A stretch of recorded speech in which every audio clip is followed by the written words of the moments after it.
Let's go. What is this? Oh, it's me. It's like, no, I had to go.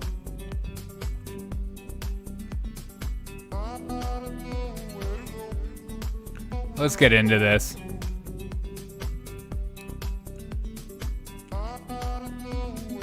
All right, let's get into this. Joe B, take it off. Start it out for us. Let us know what's going on with the world.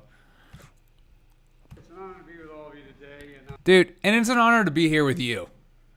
And I'm talking to you, the viewers, because viewers like you. I'm honored that you're here with me, and I appreciate it. It means a lot to me that you're taking time in your day to not listening to anybody else but me at this moment in your life. And I appreciate that. It means a lot. Let's keep it going. I know it's been a pretty painful week, with the losses we've had,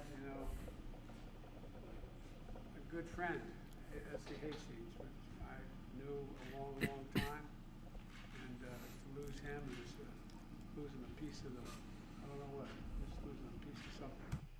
Yes. Joe Biden said, losing a dead friend is like losing a piece of you know what. Those are words to live by. I just, if this was Trump in presidency, people would be losing their mind saying the guy is obviously cognitive declining. Let's keep going. And also, Dante Wright in Minnesota, that god-awful shooting resulting in his death. And in the midst of an ongoing trial over the killing of George Floyd, and Lord only knows what's happened based on what the verdict will or will not be there. I can tell you something. I don't think he's going to get charged. I've been watching lots of clips and not reading the news per se on their take because they've been very biased. And I think they're setting us up for a summer of riots. But I don't see how the defense for for Floyd being overly intoxicated is doing very well in the courts. I'll just put it that way. I don't know I'm not saying what your opinion is or what my opinion is. I'm just saying that it looks like Chauvin is probably going to get off for a lot of things and people are going to lose their minds about it, but let's keep going. That's what happens when you overcharge. We're in the business, all of us meeting today, to deliver some real change.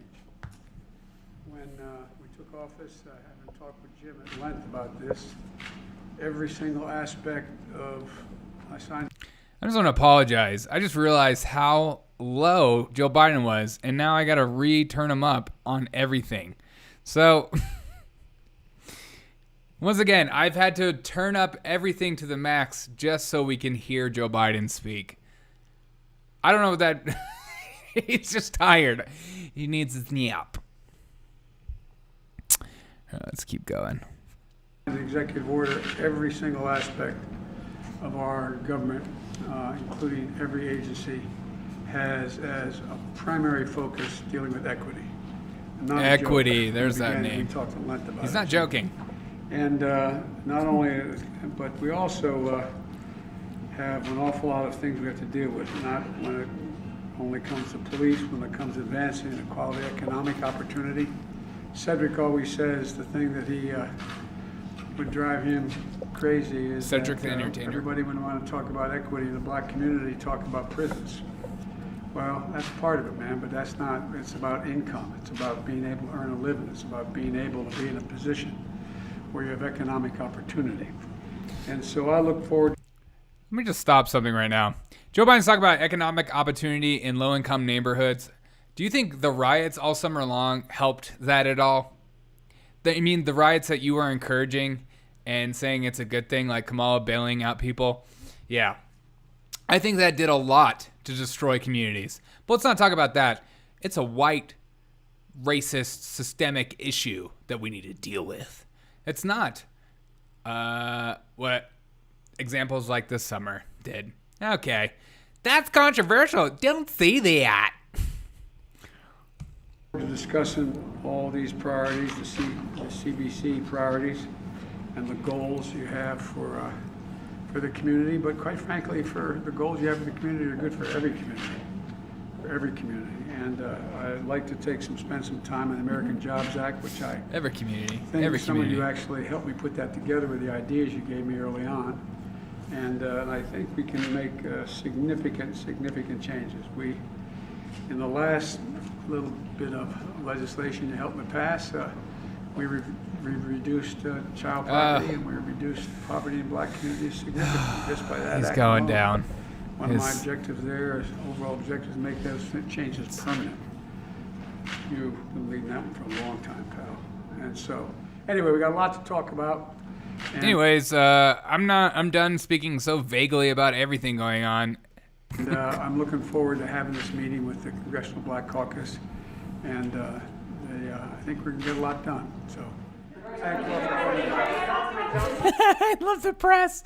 They'd still try to get a question in. You ain't getting a question in, man. Look at him. Actual hope that people should have that there'll be a change in the way that African Americans interact with police in this country during the Biden era. What can you deliver? Are we gonna get a question A in? lot, and I'll tell you later. Let's go. And I'll tell you later. Only Joe Biden can get away with that. Trump would never be able to get away with. I'll tell you later. A reporter would say, "No, we want it now." The message to the American people on the vaccine is, I told you all, I made sure we have 600 million doses of the mRNA. Uh-oh. I just paused it because I think he's confused by the question. I don't know if he knows that about Johnson & Johnson halting a little bit. Not of either Johnson & Johnson Ah. and or AstraZeneca. So there's enough vaccine that is basically 100% unquestionable for every 100% unquestionable. If that's not fact-checked, I don't know what should be. single solitary American. Thank you. 100%. Only a Democrat could get away with saying things like this and no one losing their minds. And I mean, when I say no one, I mean the media.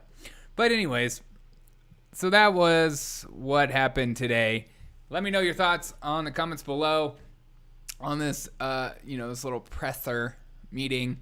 He was reading cue cards as usual. He was forgetting names, and he said the vaccines are 100% effective when studies have come out. Even the Johnson & Johnson Moderna was like 90%. So, just, fact checking off the top of my 35-year-old brain head. Should presidents be president at that age? You tell me. Okay, guys. Have a fantastic day. Thank you. Make sure to keep your tinfoil hats on for safety measures only. I appreciate you guys. Love you. Have a super day on the next episode of the Derek O. Show.